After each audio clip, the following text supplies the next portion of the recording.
Taarifa kutoka kwenye vyanzo tofauti tofauti vinakubaliana mpaka wakati huu kwamba Simba Sports Club wamemalizana na kiungo mshambuliaji wa Colombe Sportive ya pale Cameroon, Ino Jospin Loemba. Sasa mimi nataka tuitazame profile yake kwa undani, tujaribu kumtazama huyu ni mchezaji wa aina gani na ana sifa gani na pengine ni nini ambacho Simba wanapaswa kukitarajia kutoka kwake. Taarifa mbalimbali zikiwa zinathibitisha kwamba kuna kandarasi ya miaka miwili imeshasinywa na huyu kiungo mshambuliaji akiwa tayari kuwatumikia wekundu wa Msimbazi Simba. Sasa huyu ni mchezaji ambaye ni raia kwanza wa Congo Brazzaville, kwa maana ya Jamhuri ya Kongo.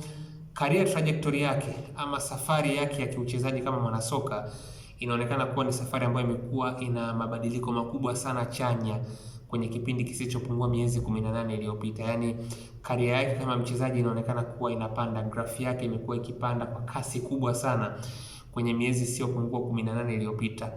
Huyu high profile club yake ya kwanza ni ya pale pale kwa Congo Brazzaville, AS Motoho, ambako alikaa kwenye msimu wa 22-23, akaonekana kuwa ameperform vizuri, mvuto ukaanza kuwa mkubwa, akaenda katika klabu ya Interclub msimu wa 23-24 akafanya vizuri.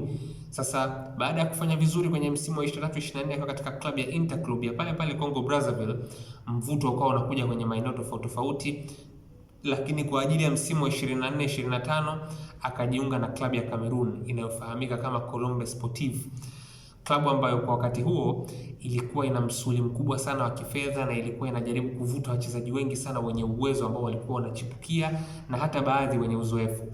Ino Loemba akaonekana kuwa ni mchezaji ambaye anafaa kwenda kucheza kama shinkumi, kwa maana ya lile shimo nyuma ya mshambuliaji, na katika msimu huo huo 24-25 wakafanikiwa kutoa ubingwa wa Cameroon. Yaani ule uwekezaji wao, Ino Loemba pia akiwa miongoni mwa wachezaji ambao walikwenda kusimamisha ile investment ilikwenda kulipa kwa upande wa Colombe Sportive, na hiyo ikawa ni tiketi yao ya kujaribu kupambana kuingia kwenye hatua ya makundi kwenye michuano ya kimataifa kwa ajili ya msimu wa 25-26. Sasa huyu ni mchezaji ambaye kwenye hizi harakati za Colombe Sportive kujaribu kuitafuta hatua ya makundi ya kombe la shirikisho walikutana na MC Alger kwenye raundi ya pili, raundi ambayo kama pengine wangefanikiwa kupata matokeo chanya kikamilifu kwenye mikondo yote miwili Colombe Sportive, basi huenda wangekuwa kwenye hatua ya makundi mara hii. Just imagine. Sasa kwenye ile michezo miwili kilichokwenda kuwaondoa Colombe Sportive mbele ya MC Alger ni faida ya goli la ugenini ambayo MC Alger walifanikiwa kuipata katika ardhi ya Cameroon ambako ndiko nyumbani kwa Colombe Sportive. Lakini hii mechi iliisha kwa sare ya goli 1-1, na mchezaji ambaye alifunga bao moja kwa upande wa Colombe Sportive alikuwa ni huyu Ino Jospin Loemba. Yeye ndiye alikuwa mfungaji pekee wa hilo goli katika mchezo ambao ulichezwa pale nyumbani. Mchezo wa pili ulikuwa ni sare tasa ugenini Algeria, lakini kiwango kikubwa ambacho alifanikiwa kukionyesha Ino Jospin Loemba kwenye mikondo yote miwili dhidi ya MC Alger, taarifa zinaeleza kwamba mara baada ya ule mchezo wa pili MC Alger, kwa maana wasimamizi wa MC Alger, viongozi wa MC Alger walikuwa wanataka kuhakikisha kwa haraka sana wanafungua mazungumzo na ule mchezaji ili kupata mwafaka wa kumjumuisha kwenye kikosi chao as soon as possible. Yaani namna performance yake ilivyokuwa ni hali ya juu sana, walikuwa wanatamani kufanya biashara mapema sana na ule mchezaji, lakini kwa sababu moja ama nyingine hichi hakikuweza kumaterialize kwa upande wa MC Alger. Lakini huyu ni mchezaji ambaye huenda umewahi kumuona lakini pengine ulikuwa kumfahamu hata kidogo. Kwenye kundi la kufuzu kwa ajili ya kwenda kwenye kombe la dunia la mwaka 2026 ambalo Tanzania walikuwa na Congo Brazzaville, kwenye ule mchezo ambao Tanzania ilikutana na Congo Brazzaville ugenini, mechi ambayo iliisha kwa sare ya goli 1-1, huyu Ino Jospin Loemba alikuwa ndo namba 10 wa Congo Brazzaville na alicheza dakika zote 90 kwenye ile mechi ambayo Selemani Mwalimu, kama tunakumbuka, alikuja kuchomoa goli la Taifa Stars dakika za mwisho kabisa. Huyu Ino Jospin Loemba alikuwa ndo namba 10 katika kikosi cha Congo Brazzaville.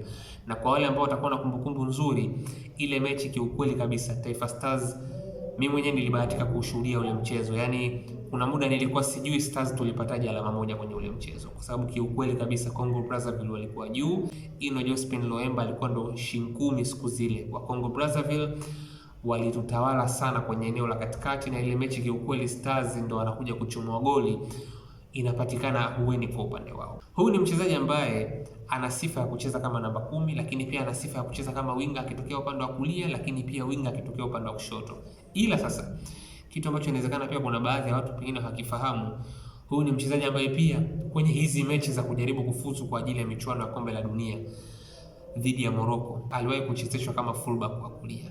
Huyu Ino Jospin Loemba, namba 10 mpya, ambaye taarifa zinadai amemalizana na Simba, aliwahi kutumika kama namba 10 kwenye mchezo dhidi ya Morocco. Huu ni mchezo ambao mlinzi wa kulia ambaye alianza Ravi Suka alikuwa na mchezo mbaya sana. Huu ni mchezo ambao Congo Brazzaville walipoteza kwa mabao 6-0. Sasa huyu Ravi Suka ambaye alianza kama fullback kwa kulia alipokuja kutolewa dakika 66, wakati huo tayari Morocco ashashindilia goli zote 6, anakuja kuingia Ino Jospin Loemba kama fullback kwa kulia. Baada ya kuingia Ino Jospin Loemba, ule upande aliupiga loki kikamilifu. Hakukuwa na mtu yoyote ambaye alikuwa anafurukuta kwenye ule upande.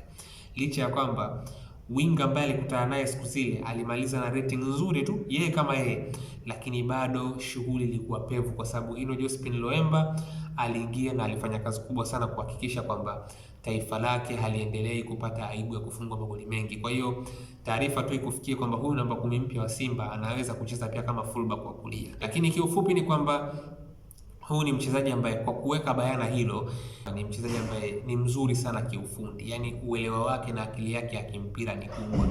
Unaweza kumpa majukumu kwenye maeneo tofauti tofauti na akatekeleza kikamilifu. Lakini hili la kuweza kucheza kama fullback kwa kulia pia linapaswa likuonyesha kwamba huyu sio mchezaji ambaye ni luxury player, yaani huyu ni mchezaji ambaye timu inapokuwa haina mpira anaweza kweli kweli kutoa nishati, kuzuia. Kwa hiyo sio mchezaji mvivu, anaweza kukimbia uwanjani, anaweza kuzuia. Kwa hiyo hiyo ndo profile ya mtu anayeitwa Ino Jospin Loemba. Taarifa zinadai amemalizana na Simba kwa mkataba wa miaka 2.